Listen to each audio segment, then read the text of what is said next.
I was probably maybe at my worst when COVID first hit. Maybe, it's hard to say.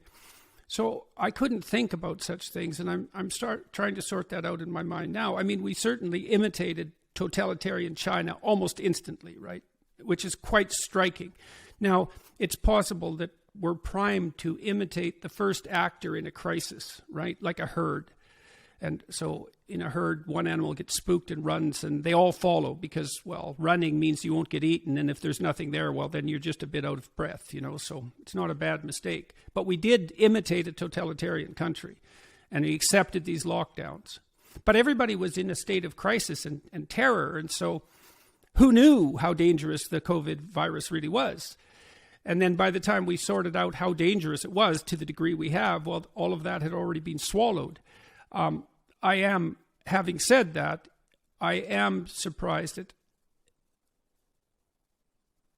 I am still surprised at the level of desire for those sorts of lockdowns. And the fact that I was talking with, I think it was Stephen Crowder this week, and about the app in Australia. I'm hoping I get this right. I believe you take a photograph of yourself and you send it to the authorities, the police, and they know where you are, and they know if the background is that place, so you're there. And I was thinking, how do we know that app's not more dangerous than the virus? Because I think it might be. It could well be, and I mean this, I'm dead serious about that.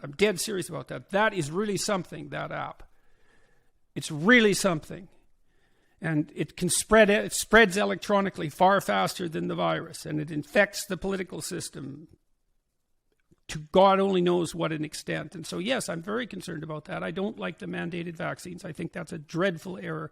I think it's a terrible mistake. And I think it's an indication of failure of policy, especially in a country like Canada, because everybody could just go to the pharmacy and get the vaccines. In some sense, the government and the health authorities have already done everything reasonable they can do. Here's the vaccines. We think they work. It's up to you. And if you don't take them, we're going to open up and away we go, like back to our normal lives. That's how I think it should go. And I think the mandated vaccines are a terrible idea. I think they're going to cause far more trouble than any good they can do. You've studied the regimes of communism, Nazism of the 20th century, how sophisticated societies can fall into the most authoritarian, terrible, genocidal places. And I think a part of that is governments using fear to persuade people to comply. And I don't want to compare the lockdowns directly. And disgust. But which is fear of contamination. There surely is some kind of comparison, right? Well, the comparisons are there. I mean, a lot of what the Nazis did were public health. They were in the guise of public health. I mean, eradication of the unfit, that was public health. That was justification. And a lot of the Nazi horrors grew out of that initial justification. I'm not trying to make a cheap comparison to what's happening in Western society with COVID, but the problem is that if your justification, see, the problem in some sense is if you're acting in accordance with some high ethical standard, I'm going to protect you, and because you need to be protected, you deserve to be protected. Your health is paramount, and even one life is too many. It's like, well, yes, but because that's become an absolute in some sense, it's hard to say what that doesn't justify.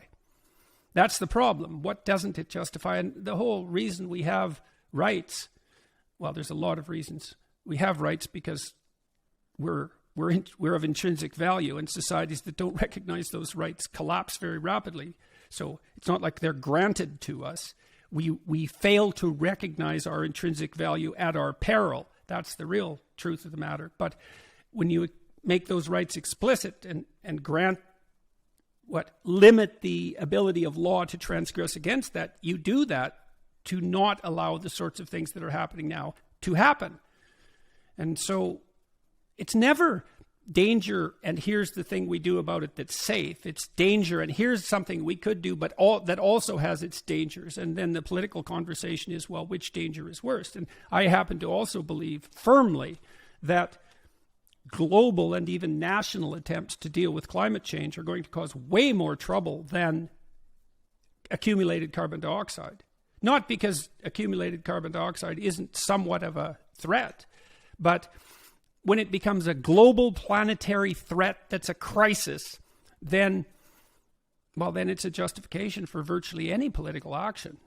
So look out, man, because of the dangers of systems.